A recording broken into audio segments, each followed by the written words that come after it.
অপহৃত নাবালককে বাংলাদেশ থেকে ফিরে পাবার আশায় জেলা শাসকের দ্বারস্থ পিতামাতা। শুক্রবার দুপুরে সিপাহীজলা জেলা শাসকের কাছে উপস্থিত হলেন সোনামুড়া মহকুমার বক্সনগর ব্লকের বাগবের গ্রাম পঞ্চায়েতের আবুল কালাম ও তার স্ত্রী।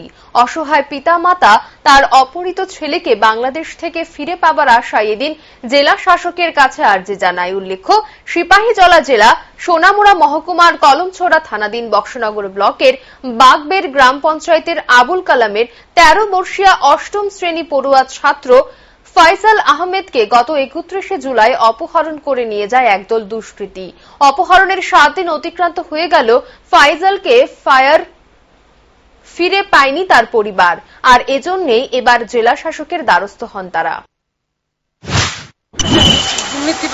আমার ছেলেরে আমার বাংলাদেশ থেকে বর্ডার অঞ্চল আমরা বাড়ি বাগবের পঞ্চায়েত নজরপুরা গ্রাম। আমার ছেলেরে অপহরণ করে লয়ে গেছে বাংলাদেশের 31 তারিখ নিচ্ছে, জুলাই 31 তারিখ শনিবার দিন রাত সকাল 9টা। ছেলের নাম আমার ফয়সাল আহমেদ। বয়স কত? 13 বছর। আমার অষ্টম শ্রেণীতে পড়ে আমার ছেলে। কোন স্কুলে পড়তো?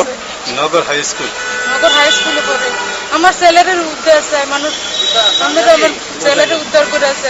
গত কয়েকদিন আগে বক্সনগর মন্ডলের বাগবাইর গ্রাম পঞ্চায়েতে নজরুলপুলায় একটা বর্ডার রোডে বর্ডার তারকাটা সংলগ্ন একটা পরিবারে, সেই পরিবারের একটা 13 বছরের ছেলেকে এবং ত্রিপুরা সহ বাংলাদেশের কিছু দুষ্কৃতিকারী তাকে অপহরণ করে নিয়ে গেছে বাংলাদেশ।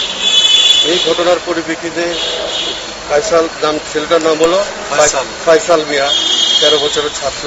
এর মা বাবার আত্মচিৎকারে গত কয়েকদিনে আমার কাছে ছেলে এসে বললো যে আমার 13 বছরের বাচ্চা থেকে বাংলাদেশ অপহরণ করে নিয়ে গেছে। দাদা আপনার কাতার বিনয় করেছেন। উনার দুঃখ থেকে দুঃখিত হয়ে আমরা সাথে সাথে এসডিএম সাহেবের সাথে সোনামুড়া এসডিএম সাহেবের সাথে কথা বলেছি এবং একটা চিঠি দিয়েছি।